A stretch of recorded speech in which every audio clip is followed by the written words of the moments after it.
राधे राधे दोस्तों। हमारी आज की कहानी है पिता ने सिखाया बेटे बहू को सबक। कावेरी जी अपने कमरे में बैठी रामायण का पाठ पढ़ रही थी। तभी उनकी बहू रानी रागिनी तेज कदमों से उनके कमरे में आई और बोली, माँ जी, रामायण का पाठ पढ़ने से आपका पेट नहीं भर जाएगा। आज 5 तारीख हो गई है और पिताजी ने अभी तक पेंशन के पैसे नहीं दिए हैं। रसोई का सारा राशन खत्म होने को जा रहा है। दिन पर दिन घर के खर्चे बहुत बढ़ते जा रहे हैं। आते ही पिताजी से बोल देना कि आज ही पेंशन के पैसे निकाल ले आए। अगर अब एक भी दिन ऊपर हुआ तो फिर ठीक नहीं होगा। रागिनी अपनी सास से गुस्से में बोली।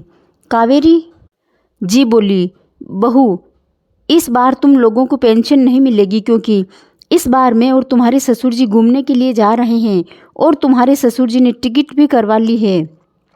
तो अब की बार तो हम पेंशन के पैसे तुम लोगों को नहीं दे पाएंगे। कावेरी जी की बात सुनकर बहू का गुस्सा और भी 7वें आसमान पर पहुंच गया और वे कावेरी जी से चिल्लाते हुए बोली, क्या कहा तुमने? जरा फिर से कहना। तुम लोग घूमने जाओगे? शर्म नहीं आएगी बुढ़ापे में घूमते हुए आपको? अरे थोड़ी तो लिहाज करो अपनी उम्र की। हड्डियों में जान नहीं है और बात करते हैं घूमने की। कोई ज़रूरत नहीं है कहीं घूमने वूमने जाने की। चुपचाप से घर के एक कोने में पड़े रहो और जैसा हम कहे वैसा करो।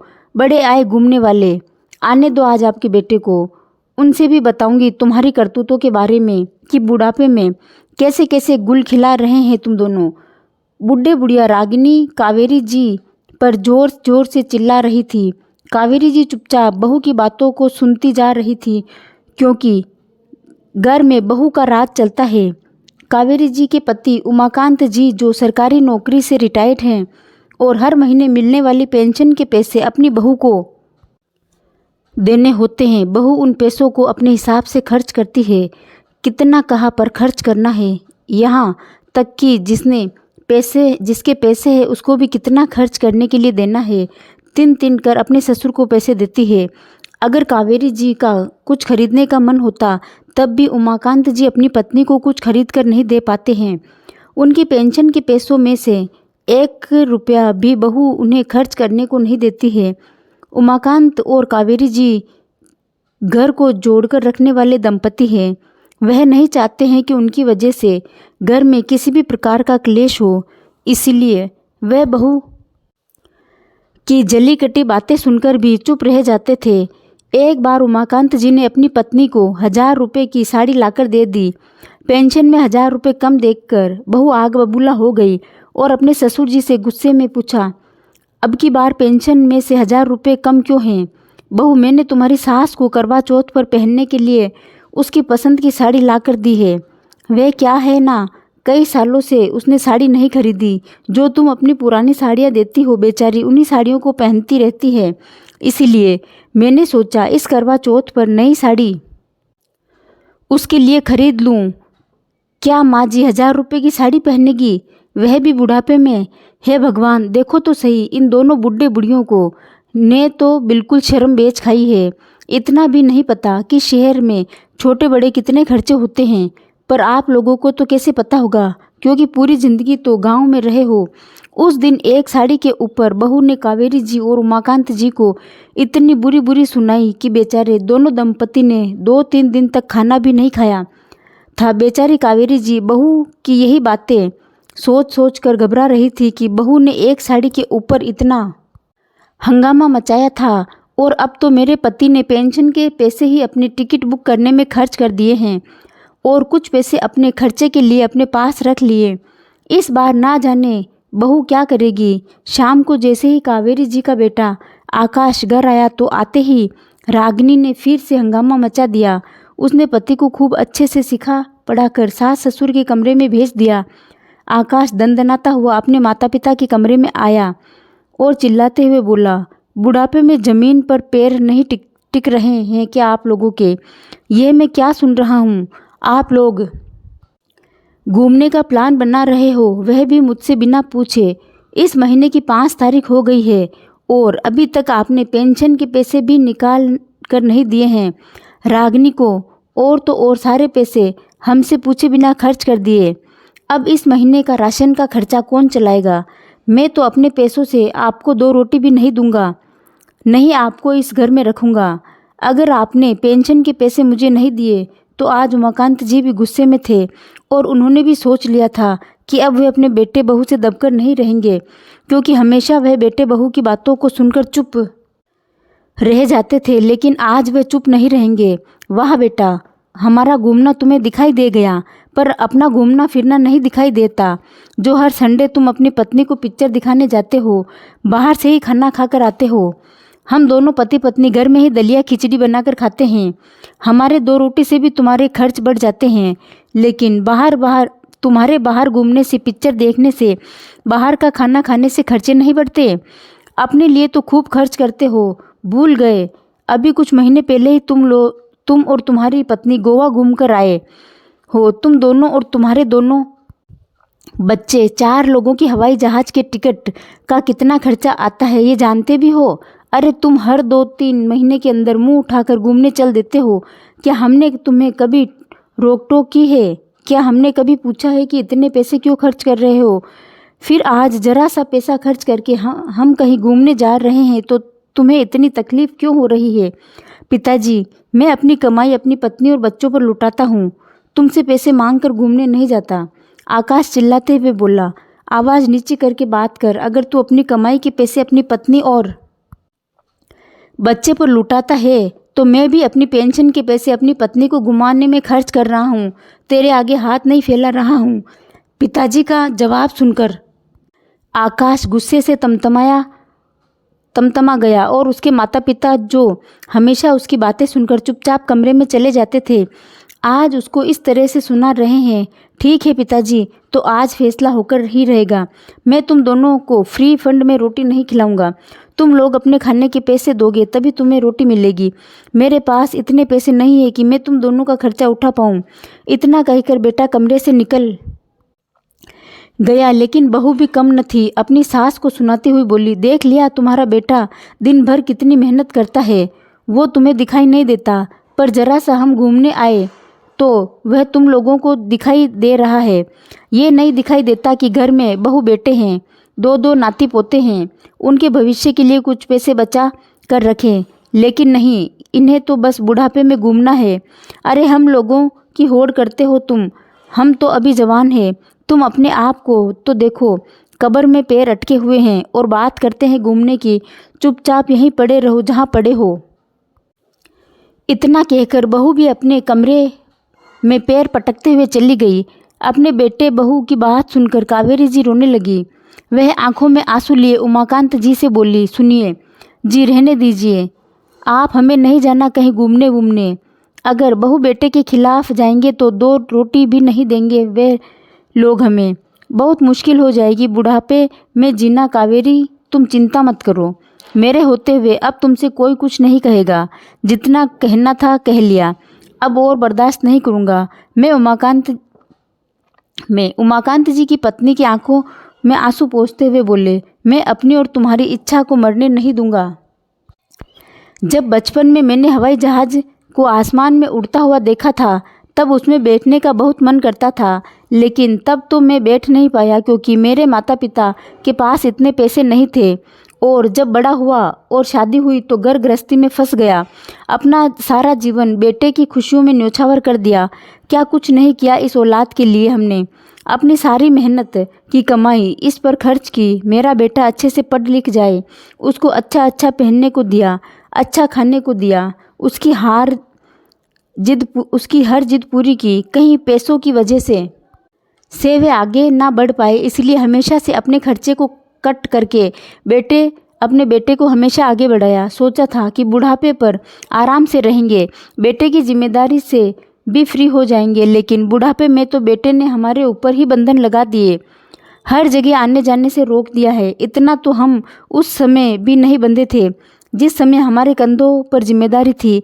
आज हम अपनी जिम्मेदारी से मुक्त हो गए हैं, लेकिन बहू बेटे हमें मुक्त होने ही नहीं देना चाहते। तुम आज भी इस उम्र में रसोई में लगी रहती हो और बहू मेरे सारे पेंशन के पैसे लेकर मुझे ही आंखें दिखाती है। तो अब क्या करें, हमारी किस्मत में ही ऐसा रहना लिखा है। कावेरी जी उदास होते हुए बोली। उमाकांत जी बोले, बस कावेरी, अब मैं ऐसे नहीं रह सकता हूँ। मैंने कुछ सोचा है और उसको मैं करके रहूँगा। अगले ही दिन उमाकांत जी अपना और अपनी पत्नी का टिकट करवा लाए, वे भी हवाई जहाज़ से।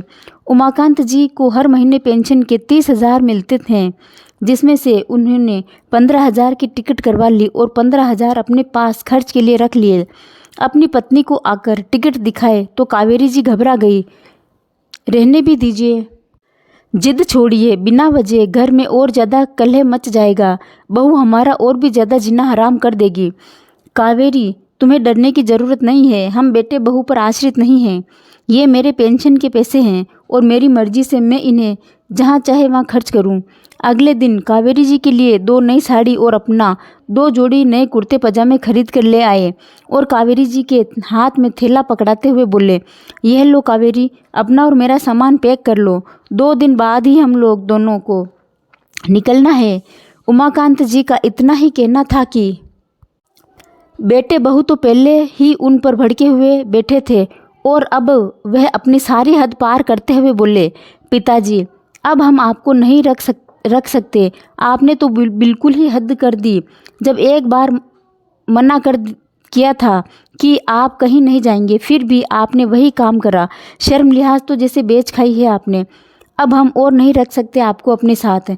अपने रहने का इंतज़ाम कर लो। उमाकांत जी बेटे से बोले, बेटे, हम अपना रहने का इंतज़ाम क्यों कर ले? जहाँ तू खड़ा होकर बोल रहा है ना, वे जगह मेरे मेहनत के पैसों से खरीदी हुई है। ये प्लॉट मैंने अपने फंड के पैसे से खरीदा था और फिर इस घर को बनाया भी अपने पैसों से। कानूनी तौर पर भी ये मेरा घर है। तुम्हारा क्या लगा है इस घर में जो तुम मुझे यहाँ से जाने को बोल रहे हो? अरे जाओगे तो तुम लोग यहाँ से। कल ही मैं और मेरी पत्नी घूमने के लिए निकल रहे हैं और 10 दिन बाद आएंगे। तब तक का हम तुम्हें समय दे रहे हैं। हमारे इस घर को खाली कर देना, अपना रहने का कहीं और इंतज़ाम कर लेना। उमाकांत जी अपने बेटे की आंखों में आंखें डालते हुए बोले। उमाकांत जी की बात सुनकर बेटे बहू के चेहरे की हवाइयाँ उड़ गई। उन्हें अपने कानों पर विश्वास नहीं हो रहा था कि उनके पिताजी कभी इस तरह की बात उनसे कर सकते हैं। बहू बोली, पिताजी, अगर आप हमें इस घर से निकाल देंगे तो कौन तुम्हें रोटी बनाकर खिलाएगा? बुढ़ापे में कौन तुम्हारी देखरेख करेगा? हम आपके बहू बेटे हैं, आखिरकार हम ही आपके काम आएंगे। बहू, तुम इस भूल में मत रहना कि हम दोनों तुम पर और तुम्हारे पति पर आश्रित हैं। हमें तुम्हारी और तुम्हारे सहारे की बिल्कुल भी ज़रूरत नहीं है। मेरा घर इतना बड़ा है कि मैं इस घर में 2 लोग किराए पर रख लूँगा और एक काम वाली लगा लूँगा और अपने पेंशन के पैसे से मज़े से अपना बुढ़ापा काटूँगा। तुम हमारी चिंता मत करो, बस अपने बारे में सोचो कि अब आगे तुम्हारा क्या होगा। उमाकांत जी का गुस्सा देखकर बेटे बहुत दंग रह गए। उमाकांत जी अपनी पत्नी का हाथ पकड़कर अपने कमरे में चले गए। अगले दिन उमाकांत जी और कावेरी जी तैयार होकर अपने कमरे से बाहर आए, एक हाथ में बैग और दूसरे हाथ में हवाई जहाज़ की टिकट, और अपने बेटे बहू को आवाज़ लगाते हुए बोले, बेटा, हम 10 दिन बाद लौटकर आएंगे। तब तक तुम अपने कहीं रहने का इंतज़ाम कर लेना। इतना कहकर उमाकांत तुझे अपनी पत्नी का हाथ पकड़कर एयरपोर्ट के लिए निकल गए। आज उनका बचपन का सपना पूरा होने जा रहा था, साथ ही उनकी पत्नी की भी इच्छा पूरी हो रही थी। प्लेन में बैठने के बाद दोनों पति पत्नी बहुत खुश थे। कावेरी जी की आंखों से तो खुशी के आंसू रुक ही नहीं रहे थे। उन्होंने कभी सपने में भी नहीं सोचा था कि वह कभी हवाई जहाज़ का सफ़र भी करेंगी। वह दोनों श्री केदारनाथ पहुँचे, वहाँ पर महादेव जी के दर्शन किए और आसपास की जगह घूमे। वह उनकी ज़िंदगी के बुढ़ापे के सबसे अच्छे दिन थे। उन दोनों ने एक दूसरे के साथ बहुत अच्छा समय बिताया। कावेरी, तुम खुश तो हो ना? मैं बस तुम्हें हमेशा खुश देखना चाहता हूँ। हम बूढ़े हो गए तो क्या हमारे कुछ अरमान नहीं हैं? क्या हमारे बुढ़ापे के साथ साथ हमारी इच्छाएं और मन भी मर जाता है? क्या हमें अच्छा खाने, अच्छा घूमने की इच्छा नहीं रहती? कावेरी जी बोली, क्यों नहीं जी, सबको अपनी ज़िंदगी जीने का हक है, चाहे वे जवान हो या बूढ़ा हो। और वैसे भी बुढ़ापे में तो इंसान का मन बिल्कुल बच्चों जैसा ही हो जाता है। लेकिन आजकल के बहू बेटे इस बात को समझने के लिए तैयार ही नहीं है, उन्हें सिर्फ अपनी खुशी से मतलब रहता है।